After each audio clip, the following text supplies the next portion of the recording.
You're a comedian, yeah? Yeah. Alright, go on, tell me a joke then. Nah, I can't. Nah, I'm not a stand-up comedian. Big Shack, Ota Asni, Scoop no, Rat no, Usna. 2 plus 2 is 4, minus 1, that's 3, quick maths. Everyday man's on the block. Hi everyone, my name is MBBANTS, I'm a comedian, and welcome to the final season of Inside the Artist. You man were ducking. Ota Asni, he's got a pumpy. Not really, but it would have been better if there was no lockdown because I can go to anywhere freely. But if I want to do certain skit in a certain area, I have to like be cautious of my surroundings and stuff like that. So yeah, it's had a major toll on what I do now. And do you rehearse your skits or does it come naturally? It comes naturally, but I don't like write down a script. I just have it all in my head.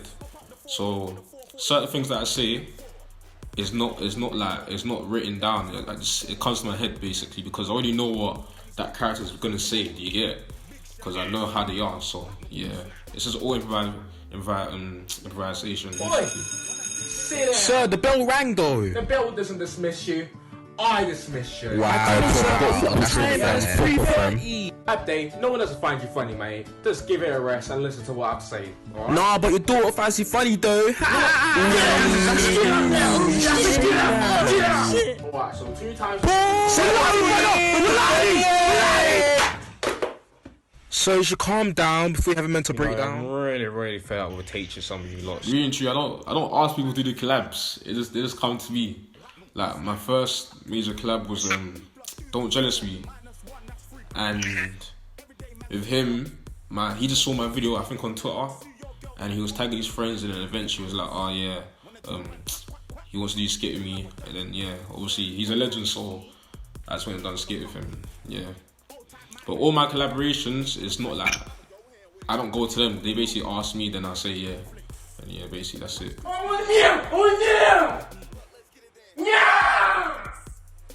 Shut it! Shut up! Shut your mouth!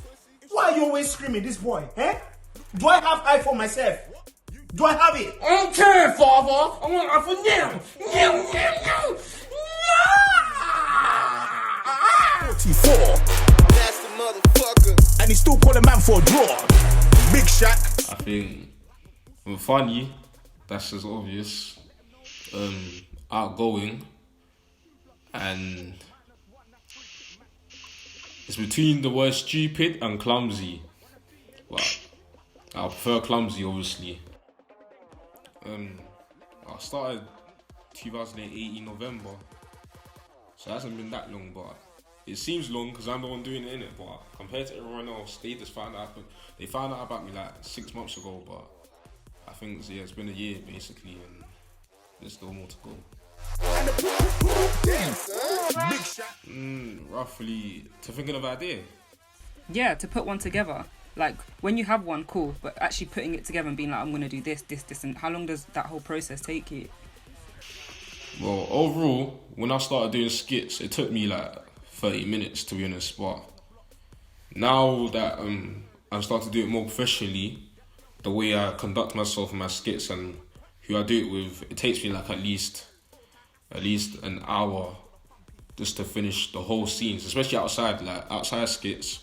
Depending on the area where I'm doing it, like let's say I'm in a public area, it'll take me at least 2 hours max. But if I'm like near my house or anything, it'll take me like an hour or 30 minutes. In the beginning, I was doing it by myself, like the classroom skits. I just get like piles of boxes and chairs, place the phone there. But nowadays, that when I do videos outside, I get my friends to help me record because obviously I can't always record by myself. You always need help eventually to do certain videos, and yeah.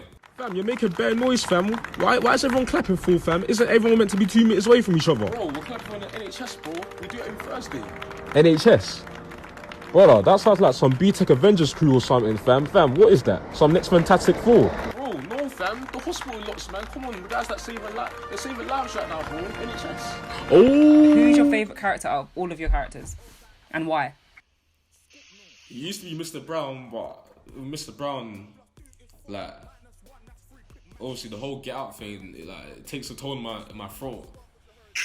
So obviously I try to avoid using him too much, but nowadays my favorite character is the roadman, obviously, because he's the more relatable character and he's more easy to do in it, because I already know that, obviously due to my environment, I already know how roadman move in that. So with him, it's just easy, straightforward.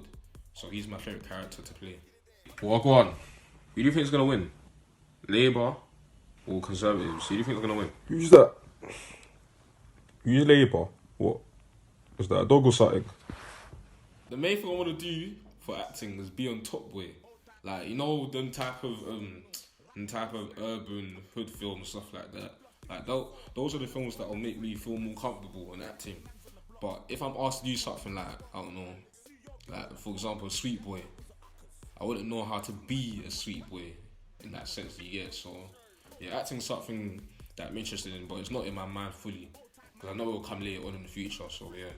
So how would you feel if BBC came forward and said, we love MBBANTS, we love the way you've marketed yourself, we love the way you've put yourself out there, but we want to take what you've done and put our own twang to it and put it on TV? Would you take that on, or would you be like, nah, hold on?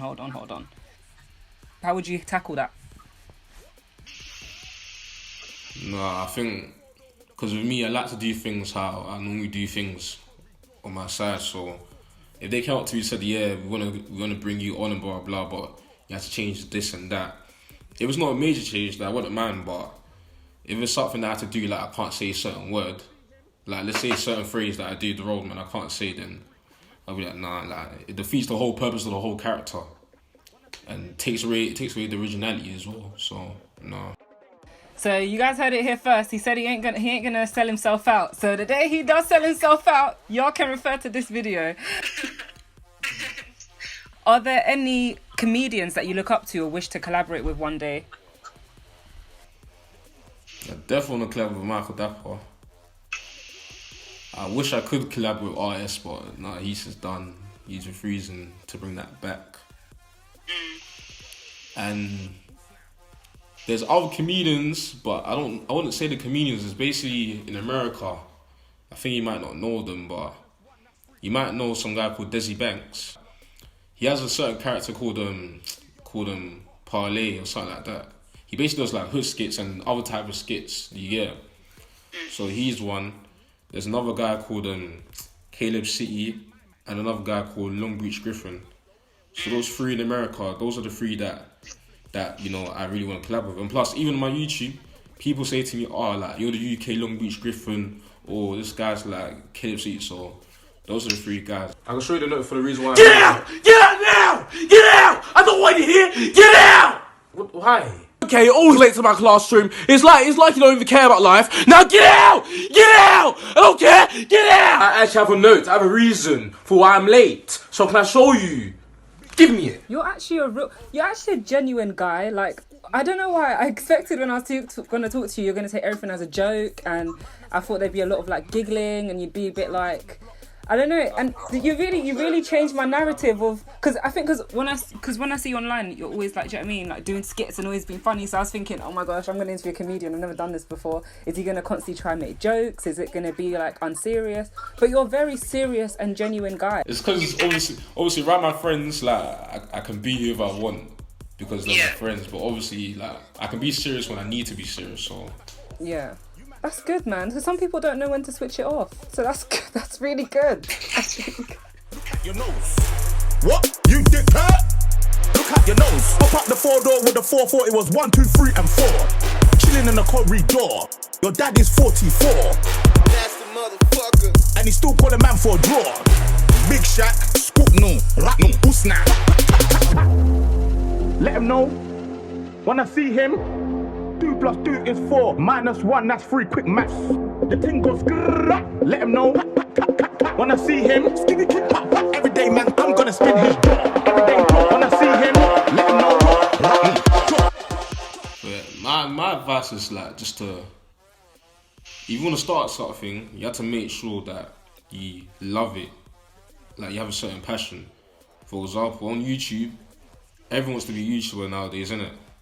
But when it comes to doing the videos on YouTube and doing the edits and that, like, always you start to think, it's not really for me. So, for example, with me, when I did the whole comedy thing, I did it for BANTS. Like it's in my name.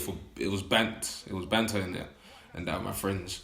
But obviously, eventually, people said, "Oh, like you're actually funny. You can do this." And then, obviously, at first, when I jumped on Twitter, people were not rating me. Like people were saying, "Oh, like this guy, like who's this guy? He's not good," and stuff like that.